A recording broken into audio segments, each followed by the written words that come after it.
What is up, everyone? All right, today we're doing a different sort of video, not really a book review because Rhythm of War is huge and I just couldn't finish it in a week. So what we're going to be talking about today is real-world concepts and how they're portrayed in fantasy settings. So if you haven't read Martin Luther King's Letter from a Birmingham Jail, I'd recommend reading it. It's not very long. You can read it in 30 minutes or whatever. I will link it in the description. In that letter, he uses the term white moderate. So in this video, I'm going to define what the term white moderate means for you guys, and I'm going to include examples of fantasy characters that kind of embody the term white moderate in one way or another, and these are just comparisons. So the oppression in the fantasy world might not be based on race, it might be based on like eye color or hair color or some other arbitrary feature, or like bloodlines or something. So let's go to the source text to find out what MLK was talking about when he said white moderate. First, I must confess that over the past few years I have been gravely disappointed with the white moderate.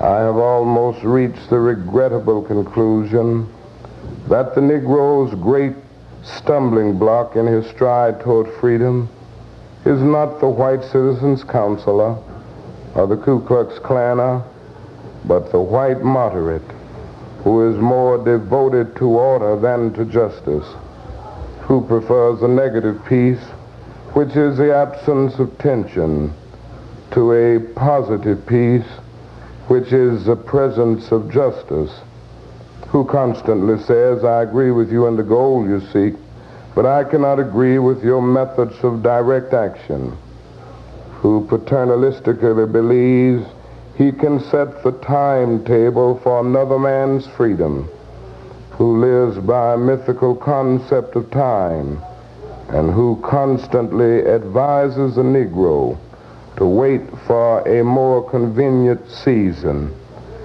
Shallow understanding from people of goodwill is more frustrating than absolute misunderstanding from people of ill will. Lukewarm acceptance is much more bewildering than outright rejection. So as you can tell, the white moderate probably isn't going to be the main antagonist of a story. After all, MLK says the white moderate is not the Ku Klux Klaner, it's not like a white supremacist or anything like that. But it certainly is an obstacle. King called it the biggest stumbling block towards freedom. Let's look at the busing protests, for example, and Rosa Parks. So like a Klan member would say, this person should know their place and not be taking up a seat in the bus. MLK would love the protest.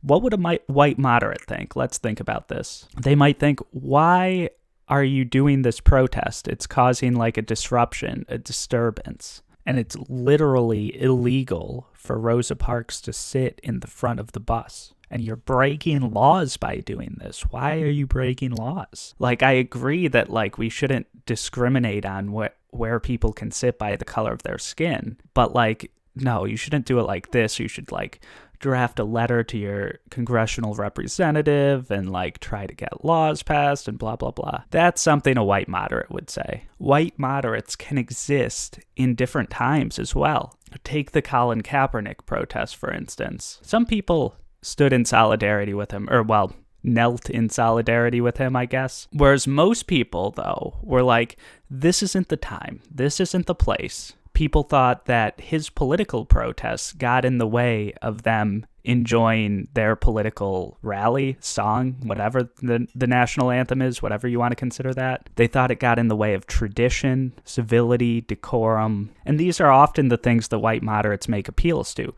Tradition, civility, decorum, order, politeness, timing they'll make an appeal to, as King said, oh, this isn't the right time. Like, no, I agree with you, but this isn't the right time. All sorts of things white moderates will make an appeal to, while also claiming that they are for justice. And if you'll allow me for a moment to editorialize white moderates, I do believe that most of them are in favor of justice. They aren't just saying it because they think it's the right thing to say. And I think it's best to take people at their word If they say they're for equal rights, give them the benefit of the doubt. And I personally have had frustrations, whether it be real world events and trying to get people on the right side of issues in terms of like making a more equal society. And it is frustrating to try to convince people things need to be protested. And, you know, power concedes nothing without a fight. And sometimes you just have to fight a bit. Not physically, of course, but in the realm of trying to change public opinion. Now, I also experienced the same frustration in fantasy books. Have you ever followed a character that when they're confronted with the right thing to do, they don't do the right thing because of an appeal to civility, decorum, tradition, rules, laws? How frustrating is that in a book? Ugh. It frustrates me greatly, but I appreciate these great fantasy examples of white moderates because it's something, again, that I confront in my life. I'm going to be talking about my favorite examples of white moderates in fantasy. So if you don't want spoilers for any series, I'll have like the timestamps in the description so you can like skip past series that you don't want spoilers for. But I'll try to keep these as spoiler free as possible. And first, let's talk about Harry Potter. Now, stop and I'll give you a second. Think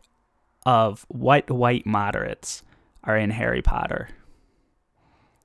Someone who's on the right side, so not like Voldemort or anything, but also someone, when given the chance to help Harry or Hermione or Ron, declines that chance because they're making an appeal to rules. And my example is Professor McGonagall. I think Hagrid is also a good answer, especially in the earlier books. But just think about it. Harry and his friends are trying to stop like this evil Dark Lord. And Professor McGonagall's like, "Are you out of bed after hours?" I don't know why my British accent just sounded Russian. 10 points from Gryffindor. I'm sorry. Professor McGonagall is going to be Russian for this video. I'm sorry. But yes, as you can see, particularly in the earlier books, Professor McGonagall is more focused on things like rules and decorum than being anti-racist, or well, not racist in this case, but anti-Voldemort, who is, of course, a very bigoted person against people who have different blood types or whatever, or people with, you know, different heritages. And again, the white moderate doesn't have to be racial. It can be, you know, stopping progress and justice in other ways as well. Like MLK once said, injustices in healthcare are some of the greatest injustices of all, or something like that. And of course, you know, injustices in healthcare aren't purely racial.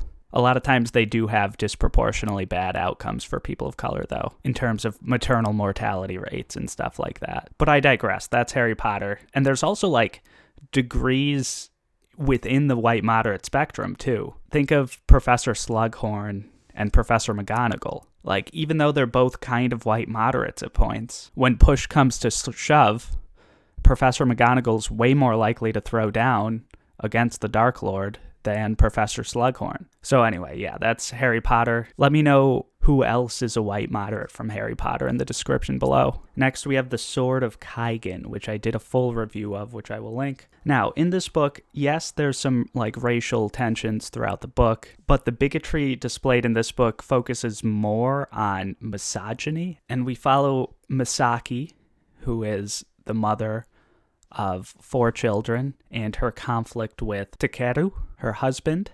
Now, Takeru is not a bad person. And then also in this book is Takeru's father. Now, Takeru's father is very explicitly misogynistic, so I would not define him as a white moderate. He's just an asshole. But Takeru himself saw the way his father treated women, and he didn't really like stand up to his father and confront his father because of tradition.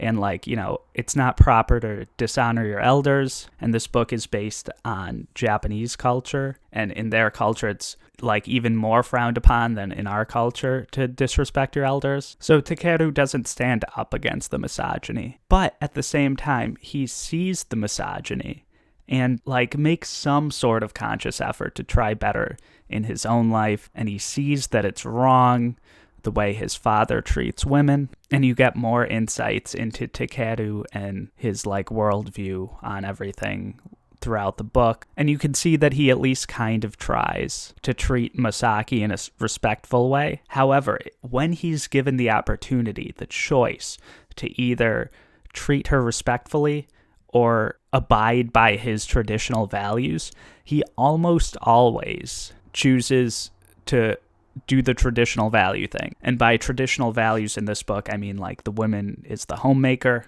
the woman raises the kids, the woman doesn't really like give her opinion on anything or like get involved in business or politics or anything real. So yeah, that's the tradition, and Takeru strongly appeals to those traditional values, which are misogynistic. So even though Takeru isn't actively like beating his wife, because of his appeals to civility, decorum, tradition, he still acts in a way that you shouldn't act. Like if you're in a marriage or a partnership or whatever, you should treat your partner's ideas as equal, and you should like let them speak freely. I know this is like a very bold worldview that I have right now, but like in this tradition and in this culture, that is like a radical view.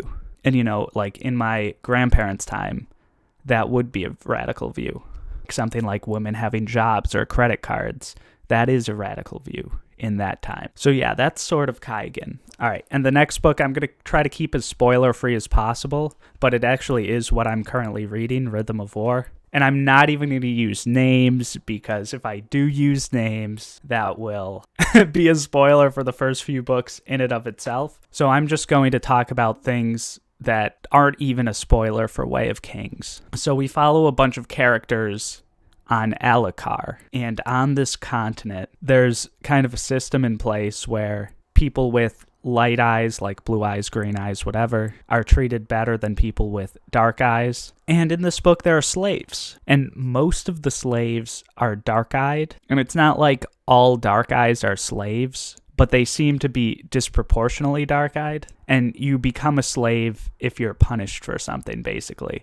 So it's kind of like a two-tier justice system, like a fantasy New Jim Crow situation, where we see like a group of slaves, and they're all dark-eyed, like all 40 of them, or however many there were. And then you see like light-eyed people commit crimes, and like they'll get like a slap on the wrist. They might like lose lordship of the town that they're a lord of and have to be a lord of a smaller town. But they won't have to like be slaves or anything. God forbid. In Rhythm of War, there are a bunch of leaders who talk sometimes. And one of them's like, you know, we should free the slaves. And it is a little bit random. Like, I wasn't even expecting that to happen. And one of the other leaders is like, well, is it the right time? Like, there's a lot of other stuff going on politically in this world. And, like, what about tradition, et cetera, et cetera. And it was like, unbelievable. Sanderson basically used all of the white moderate tropes in a few lines. So that was a super well done example. I feel as though Sanderson actually had read Letter from a Birmingham Jail. Also, I read MLKs Chaos and Community, Where Do We Go From Here, which is right here. And I reviewed that on last MLK Day. This year, I'm going to be reading and reviewing Malcolm X's autobiography by As Told to Alex Haley. So yeah, join my Discord if you want to read this along with me in early January. And yeah, just expect a review for Malcolm X in January. One last example I want to talk about is Mistborn, which is being used to prop up my mic, but Mistborn Era 1 Book 1, and it's a little tough to talk about this one without spoilers, so I would recommend just getting out of here if you don't want any Mistborn Book 1 spoilers, because I'm not talking about any books after this. But yes, in Mistborn, we have kind of a reform versus revolution, and we're kind of seeing it through Vin's eyes. Vin believes in Kelsier's cause, but she also likes Elend and thinks he's a good person, etc., etc. And Kelsier's definitely the revolutionary. He's trying to overthrow the Lord Ruler, the evil bad guy Emperor. And Elend, well, we don't really know what he wants, and he's not fully articulated what he wants. And Vin and Elend in Book 1 have a sort of relationship where they talk a bit, but they can't like explicitly say exactly what they're feeling, because Vin is like an undercover spy. But when push comes to shove towards the end of the book, we find out Elend's full ideology, which is basically like, well, like, my dad is powerful, and when I take his seat as like head of the Venture household, I can implement some changes to treat the slaves less bad and maybe like more like human beings, and like just like a few tweaks around the edges. And he seems kind of like a white moderate. Like, I don't know how else to describe someone who wants some minor tweaks around the edges 20 to 30 years in the future, other than white moderate. But at the same time, Elend is young. There's some growing that he could do. No one who's a white moderate is destined to be a white moderate for the rest of their lives. And he had some very like discriminatory views of the ska, which are like the slaves in the book. And he's like, well, I don't think they're like as smart as like the non-ska, which is obviously like a historically accurate way of white people portraying their slaves here in this country or even outside of this country. Usually the science, the research, quote unquote, says that the enslaved people are not as smart, and therefore that's the justification for having them be enslaved. And obviously that's like a grotesque view that like leads to slavery and stuff. So that's obviously bad. And Elend is like an interesting one, right? Because his plan of like getting rulership of the Lord Venture household and making some minor tweaks 20 years in the future, when we first meet him, that's like the only sort of rebellion that he knows. He might be more willing to be more open to like having a real revolution or having like large scale protests. But in a certain respect, we kind of just don't know, because he hasn't had the opportunity to join a huge movement or join a huge protest when we first meet him. So again, yeah, he's not like destined to be a white moderate forever. And yeah, so let me know what you guys think in the comments below. Do you guys have any examples of white moderates in fantasy literature or fiction literature or, you know, sci-fi or anything? Let me know in the comments below. Let me know what you guys think of this video idea generally, because this is the first time I'm doing this. So hopefully you guys like it. Let me know if there's a real world term that's like a political term or whatever that applies to a bunch of fantasy characters. And yeah, happy Fantasy Friday, everyone. Like, comment, subscribe, and see you guys next time.